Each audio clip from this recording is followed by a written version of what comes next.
Hello friends, आज हम बात करेंगे एक इम्पोर्टेंट और यूजफुल टॉपिक के बारे में। आज हम बात करेंगे उल्टी दस्त वगैरह अगर किसी को लग जाए या गैस्ट्रोएंटराइटिस अगर हो जाए तो उसमें अगर किसी का बीपी कम हो जाए तो वैसे पेशेंट में क्या करने की ज़रूरत है, और हार्ट का अगर पेशेंट और खासकर ऐसे पेशेंट्स को अगर बीपी कम हो जाए तो क्या करने की ज़रूरत है। क्या ऐसे पॉइंट पे कार्डियक मेडिसिन को कंटिन्यू रखनी चाहिए, कौन सी कार्डियक मेडिसिन को कंटिन्यू रखना चाहिए। अगर हार्ट के पेशेंट जिसको ऑलरेडी हार्ट फेलियर की मेडिसिन चल रही है तो कौन कौन सी मेडिसिन से उसे खतरा हो सकता है, उसे बंद करने की ज़रूरत है, और बंद नहीं किया तो क्या साइड इफ़ेक्ट्स हो सकते हैं। ये सारी चीज़ों के बारे में बात करेंगे। कार्डियक पेशेंट्स में कई बार ये उल्टी दस्त वाला प्रॉब्लम हो जाता है। ऑब्वियसली ये कॉमन इशू है जो किसी को भी हो सकता है, ज़रूरी नहीं है कि हार्ट का पेशेंट हो या नॉन हार्ट का पेशेंट हो। वॉमिटिंग का, डायरिया का प्रॉब्लम किसी में भी हो सकता है। सबसे बड़ा इसमें इशू ये रहता है कि बॉडी इसमें डिहाइड्रेट हो जाती है, बॉडी का वॉल्यूम स्टेटस कम हो जाता है, क्योंकि लूज मोशन वगैरह के दौरान कई बार जितना ज़्यादा लूज मोशन होते हैं, 5-10 बार 15 बार आपको लूज मोशन हो जाते हैं। कारण भले जो भी हो, कभी बॉडी में कोई इन्फेक्शन हो जाए तो हो जाता है, फूड पॉइजनिंग हो जाए तो हो जाता है, मौसम खराब होने की वजह से हो जाता है, कभी आप का कोई ऐसी चीज़ आप खा लेते हैं जो आपकी बॉडी को सूट नहीं होती तो भी हो सकता है। पर ये लूज मोशन में सबसे बड़ा प्रॉब्लम ये होता है कि बॉडी एक तरह से डिहाइड्रेट हो जाती है, बॉडी का वॉल्यूम स्टेटस कम हो जाता है, जिसकी वजह से सडनली ब्लड प्रेशर कम हो जाता है। तो ऐसे केसेस में ऑब्वियसली जो कारण है उसका निवारण करना पड़ेगा। मान लीजिए फूड पॉइजनिंग हुई है तो आपको एंटीबायोटिक्स लेना पड़ेगा। थोड़ा ब्लड प्रेशर अगर ज़्यादा कम हो गया हो तो कई बार वैसे केस में भर्ती भी करना पड़ सकता है। बहुत ज़्यादा बार अगर वॉमिट हो रही है तो अगर पेशेंट फ्लूइड ले सकता है, पानी ले सकता है और वॉमिट नहीं हो रही, तो सबसे इंपॉर्टेंट चीज़ ऐसे केस में करने के लिए ये है कि आप पानी ज़्यादा लीजिए। क्योंकि सबसे बड़ा प्रॉब्लम उल्टी दस्त वाले पेशेंट में ये होता है कि ब्लड प्रेशर कम हो जाता है, जिसकी वजह से व्यक्ति को किडनी फेलियर भी हो सकता है। बहुत ज़्यादा अगर ब्लड गाढ़ा हो जाए तो बीपी भी लो हो जाता है, हार्ट में भी क्लॉटिंग ट्रिगर हो सकती है। तो ये सारे प्रॉब्लम्स हो सकते हैं अगर आपको बहुत ज़्यादा लूज मोशन या बहुत ज़्यादा वॉमिट हो रहा हो तो। सबसे बड़ा उसमें सोल्यूशन ये है कि आप पानी बहुत ज़्यादा पीजिए, और स्पेशली पानी में थोड़ा सा एक्स्ट्रा नमक डाल के पीजिए। थोड़ा नमक ज़्यादा अगर डाइट में जाएगा तो आपका ब्लड प्रेशर ड्रॉप नहीं होने देगा, ब्लड प्रेशर मेंटेन रहेगा। तो पानी आपको ज़्यादा लेना है, बने जितना ज़्यादा लेना है।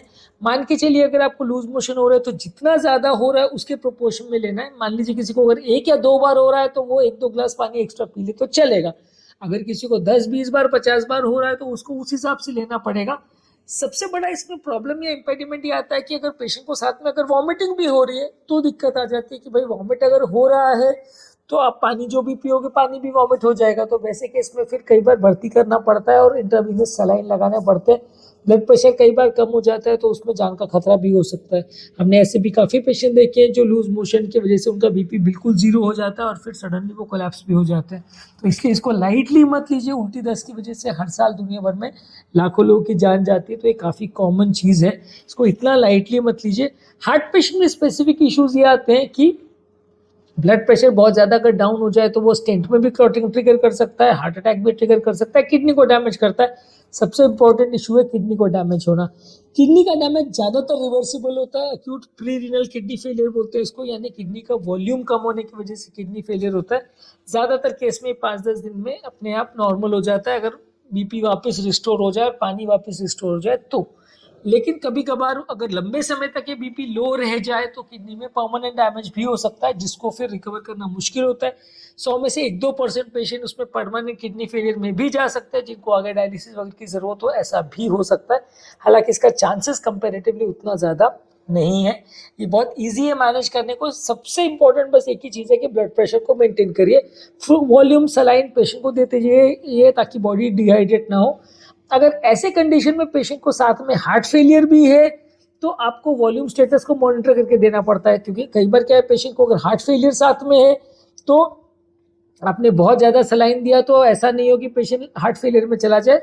तो वैसे केस में आपको थोड़ा कंट्रोल वे में सलाइन देना पड़ता है। इकोकार्डियोग्राफी से आप असेसमेंट करते हैं कि वॉल्यूम बहुत ज़्यादा तो नहीं हो रहा और पेशेंट डिहाइड्रेशन रिलेटेड लो, हाइपोटेंशन या बीपी लो में है, या कार्डियोजेनिक शॉक भी यानी हार्ट का पंपिंग भी साथ में लो है, या ये दोनों ही चीज़ें साथ में, तो फिर उसे मैनेज करना थोड़ा टफ हो जाता है। तो थोड़ा सा बीपी बढ़ाने वाली नॉरएड्रेनालिन वगैरह दवा भी साथ में देनी पड़ती है और फ्लूइड भी कंट्रोल वे में देना पड़ता है। बहुत ज़्यादा गश नहीं कर सकते। हाँ, अगर पंप फंक्शन 40-45 से ऊपर है तो फिर आप बहुत ज़्यादा पानी भी एक बार में दे सकते हो। 1-2 घंटे में 3-4 लीटर भी पानी का इन्फ्यूजन पेशेंट को सलाइन का दे दे तो भी एक्सेप्टेबल है, उतना पेशेंट में दिक्कत नहीं आएगी। पर हाँ, जहाँ पम्प फंक्शन 30% से नीचे है तो वहाँ आपको थोड़ा इको गाइडेड फ्लूइड दे तो अच्छा है। बाकी कोई भी इन्वेस्टिगेटिव टूल से या ईसीजी देख के या आपको पेशेंट का बीपी देख के या सैचुरेशन देख के उतना अच्छा अंदाज नहीं आएगा। सबसे अच्छा अंदाज इकोकार्डियोग्राफी में ही होता है। उसमें इंफीरियर वेना के बाद एक पैरामीटर होता है, यानी हार्ट को जो सप्लाई करने वाली नस है उसमें कितना ब्लड है, कितना वॉल्यूम है, उसको देख के असेस किया जा सकता है कि पेशेंट का ओवरऑल वॉल्यूम स्टेटस कैसा है और उस हिसाब से पेशेंट को सलाइन दिया जा सकता है। इस समय बहुत ज़्यादा ज़रूरी है कि आप जो भी ऐसी दवाइयाँ ले रहे हैं, भले वो हार्ट फेलियर के लिए भी हो या भले वो हार्ट अटैक से रिलेटेड हो, कोई भी दवाई जो ब्लड प्रेशर को अफेक्ट करती है, बीपी को कम करती है, जैसे कि beta blockers, RAS inhibitor group of medicine यानी कि एसी इनहिबिटर्स, एआरबी और आर्निन, या मिनोकॉर्टिकॉइड रिसेप्टर एंटागोनिस्ट यानी एल्डेक्टोन और एप्लिरेनॉन या डेपाग्लिफ्लोजिन, ये सारी ही मेडिसिन ब्लड प्रेशर थोड़ा कम करती है। तो ये सारी ही मेडिसिन आपको अगर चल रही है या किसी पेशेंट को बीपी की भी कोई भी दवा चल रही है तो वैसे दवा को तुरंत आप बंद कर दीजिए। 2 से 3 दिन उनको बंद रखिए। उसके बाद जब आपका डायरिया रिकवर हो जाए, कंडीशन इंप्रूव हो जाए, उसके बाद आप उसको रीस्टार्ट कर सकते हैं। पर उसको प्रॉपरली एक बार बीपी ड्रॉप हो रहा है तो एक बार तो एटलीस्ट बंद कर ही दीजिए, क्योंकि उसमें फिर आपका डॉक्टर के साथ डिस्कस करके उनको रीस्टार्ट करिए मे बी 24 से 48 घंटे बाद, लेकिन उसमें एक बार आपको बंद कर देना बेटर रहेगा। खासकर अगर जिसका ब्लड प्रेशर कम हो गया और खासकर अगर जिसको उल्टी 10 बार से ज़्यादा बार हो रही है, अगर 1 या 2 बार हो रहा है या लूज मोशन थोड़ा बार हो रहा है, वॉल्यूम स्टेटस ड्रॉप नहीं हुआ है, बीपी मेंटेन है, 120 से ऊपर बीपी है, तो फिर उतना पैनिक करने की ज़रूरत नहीं है। आप डोज रेगुलर ले तो भी चलेगा और या 1-8 डोज मिस कर दे तो भी चलेगा, that is your judgement call. लेकिन वैसे केस में दवा बंद करने का उतना स्ट्रॉन्ग इंडिकेशन नहीं है। पर अगर लूज मोशन बहुत ज़्यादा बार हो रहे हैं, 10-20 बार 50 बार हो रहा है, बीपी 90 से नीचे चला गया है, तो डेफिनेटली आपको सारी दवाइयाँ बंद करनी पड़ेगी। खून पतला करने की दवा बंद करिएगा। कोलेस्ट्रॉल वाली स्टैटिन बंद करने की ज़रूरत नहीं है। खून पतला करने की दवा आपकी रेगुलर बेसिस पे चलती रहेगी तो कोई दिक्कत नहीं है। कोलेस्ट्रॉल वाली दवा भी चलती रहेगी तो भी कोई दिक्कत नहीं है। कोई और मेडिसिन है जो ब्लड प्रेशर को अफेक्ट नहीं करती है वो भी चल सकती है, कोई एंटी एंजाइनल वगैरह तो चल सकती है। नाइट्रेट्स मत लीजिएगा, नाइट्रेट्स भी ब्लड प्रेशर कम करता है। यानी moral of the story is कि जो हार्ट की मेडिसिन अगर ब्लड प्रेशर को अफेक्ट कर रही है तो वो आपको उस समय बंद करना है। अब इसको ट्रीटमेंट कैसे करेंगे, ऑब्वियसली कारण पर डिपेंड करेगा। अगर किसी को फूड पॉइजनिंग से वजह से हो रहा है या कोई इन्फेक्शन की वजह से हो रहा है तो आपको एंटीबायोटिक्स ज़्यादा डोज पे लेना पड़ेगा। एंटीबायोटिक्स में ज़्यादातर फ्लोरोक्विनोन्स लेते हैं या मेट्रोनिडोजोल ग्रुप की मेडिसिन से ये लेते हैं। ये ज़्यादातर कॉम्बिनेशन में आती है, जैसे सिप्लॉक्सटेज है, ओफ्लॉक्स ओजेड है, इस तरह की जो कॉमन मेडिसिन आती है। ये टैबलेट्स भी आती है, इंजेक्टेबल भी आती है। टैबलेट का इनका प्रॉब्लम ये है कि थोड़ा सा टेस्ट खराब होता है, थोड़ा मेटालिक टेस्ट होता है, तो खाने में निगलने में थोड़ा सा दिक्कत आती है। अदरवाइज ज़्यादातर आप कोई इंजेक्टेबल्स में भी अवेलेबल रहती है। अगर टैबलेट आप नहीं लेना चाह रहे हैं या आप ऑलरेडी हॉस्पिटल में एडमिट हो चुके हैं तो आप उसको इंजेक्टेबल फॉर्म में भी अवेलेबल रहती है, काफ़ी सस्ती और इजीली अवेलेबल एंटीबायोटिक्स है। साथ में आपको मेन फोकस आपका घर पर पानी पर रहना चाहिए। मार्केट में इजीली अवेलेबल इलेक्ट्रॉल पाउडर आते हैं, उसको आप 1 लीटर पानी में एक पैकेट को डिजोल्व करके उसको पीजिए, दिन में 3-4 बार पीजिए तो आपको डिहाइड्रेशन नहीं होगा। इलेक्ट्रॉल पाउडर बेसिकली अगर आप नहीं भी लेना चाहें, क्योंकि बहुत से तो बहुत कॉस्टली नहीं आता, 10-20 रुपए का ही आता है एक सैशे, लेकिन अगर आप नहीं भी लेना चाहें तो घर में चीनी और पानी लीजिए और उसके साथ नमक, मतलब नमक चीनी और पानी का एक कॉम्बिनेशन है जिसका इलेक्ट्रॉल पाउडर में एक स्पेसिफिक प्रोपोर्शन होता है। आप घर में भी उसको ले सकते हैं। जो उल्टी दस्त के लिए लोग रिकमेंड करते हैं कि पानी 1 लीटर पानी में 1 चम्मच चीनी या 2 चम्मच चीनी आप स्वाद अनुसार डाल सकते हैं और 1 या 2 चम्मच नमक, जितना आपको टॉलरेट करे उसके हिसाब से आप ले सकते हो। कोई इसमें स्पेसिफिक प्रोपोर्शन नहीं है कि इतना बाई इतना का रेशियो रहेगा, ऐसा कोई ज़रूरी नहीं है।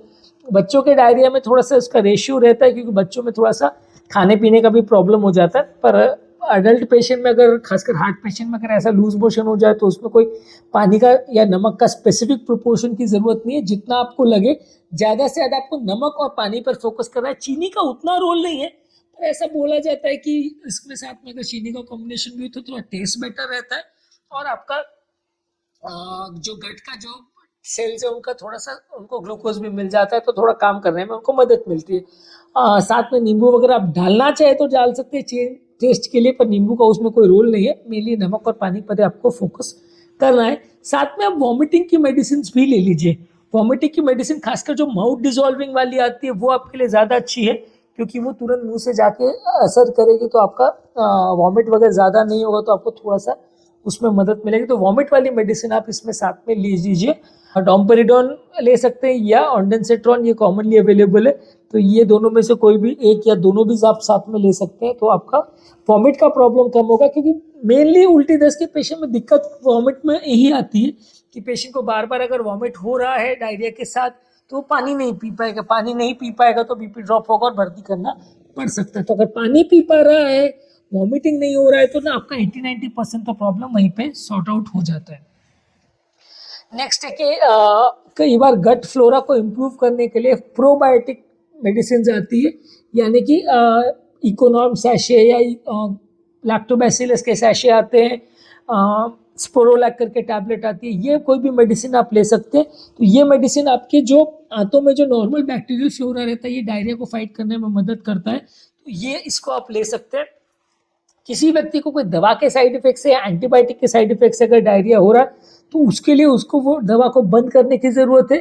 कुछ कुछ बहुत रेयर फॉर्म्स ऑफ डायरिया भी होते हैं जो इससे कंट्रोल ना हो, कोई सुपर इन्फेक्शन की वजह से या क्लोस्ट्रीडियम डिफिसाइल के इन्फेक्शन की वजह से, या ऐसा कुछ अगर सीरियस डायरिया हो तो डेफिनेटली आपको डॉक्टर को कंसल्ट करना पड़ेगा, भर्ती रहना पड़ेगा, वो अलग इशू है। पर रूटीन केस में आप अगर पानी और नमक का ध्यान रखें और बीपी ड्रॉप नहीं होगा, तो आपको भर्ती करने की तो एटलीस्ट ज़रूरत नहीं पड़ेगी। पर इस चीज़ का आपको विशेष ध्यान रखना, और सबसे इम्पोर्टेंट है दवा को बंद करना। हार्ट की मेडिसिन जो है क्लोपिडोग्रेल, वो कई बार किसी किसी पेशेंट में थोड़ा डायरिया कर सकती है, पर हर एक को ऐसा होता है जरूरी नहीं है, चांसेस 2-3% है। अगर आपका स्टेंट किए बहुत टाइम हो गया है और हार्ट अटैक को बहुत टाइम हो गया, तो आप लूज मोशन हो रहा है तो 1-2 दिन के लिए बंद कर सकते हैं। पर ज़्यादातर ये ड्रग इंड्यूस डायरिया जो भी होता है, वो दवा लेने के कुछ दिनों के अंदर ज़्यादा होता है। दवा ले सालों से चल रही है और आप सडनली डायरिया हो गया, तो डेफिनेटली मेडिसिन रिलेटेड नहीं है, उसका कोई और ही कारण है। आपको ज़्यादातर ये है ट्रॉपिकल क्लाइमेट से, तो यहाँ पे ज़्यादातर इन्फेक्शन ही कारण होता है, तो आपको उसी को ही ट्रीट करना है। उसके लिए एंटीबायोटिक्स लेनी है, प्रोबायोटिक के सैशे लेने हैं, और सबसे ज़्यादा फोकस पानी पे करना है। बीपी की दवाओं को बंद रखना है। अगर ज़्यादा तकलीफ लगे तो हॉस्पिटल में एडमिट होना है। खासकर अगर किसी का पंप फंक्शन बहुत ज़्यादा वीक है, 10-20% जैसा पंप फंक्शन है, रिसेंटली एंजियोप्लास्टी हुई है, तो वैसे पेशेंट को थोड़ा सा ज़्यादा एहतियात रखने की ज़रूरत है, और ज़्यादा प्रॉब्लम लगे तो भर्ती हो जाए तो ज़्यादा अच्छा है, क्योंकि वैसे पेशेंट में सडनली कंडीशन डिटोरिएट हो सकती है। जिन लोग का भी पंप फंक्शन 40-45% से ऊपर है, उनको उतना इतना दिक्कत नहीं आएगा, और वो प्रॉपर रूटीन डायरिया जैसे उसको मैनेज कर सकते हैं। तो आज के टॉपिक में हमने बात की, अगर हार्ट पेशेंट को उल्टी दस्त का प्रॉब्लम हो जाए तो क्या करने की ज़रूरत है, और उसको किस तरह से मैनेज करने की ज़रूरत है, क्या स्पेसिफिक प्रिकॉशन है। बिल्कुल साधारण और सिंपल जो चीज़ें हैं उस बारे में हमने बात करी है। यदि इसको टॉपिक को संबंधित कोई कमेंट्स, क्वेरी, सजेशन है, कोई और टॉपिक्स पर आप चाहते हैं वीडियोस बनाए, कोई पेशेंट रिलेटेड क्वेरीज है, तो नीचे कमेंट सेक्शन में उनके बारे में बताइए, हम उन्हें कवर करने का प्रयास करेंगे। अंत में मैं डॉक्टर नवीन अग्रवाल तहे दिल से आपका शुक्रिया अदा करूँगा कि आपने इस टॉपिक को एंड तक देखा। जो लोग हमारे चैनल पर नए हैं, उन्हें रिक्वेस्ट करूँगा कि चैनल को सब्सक्राइब करें। ऐसा करने से चैनल को कंटिन्यू करने के लिए हमें मोटिवेशन और इंस्पिरेशन मिलती है।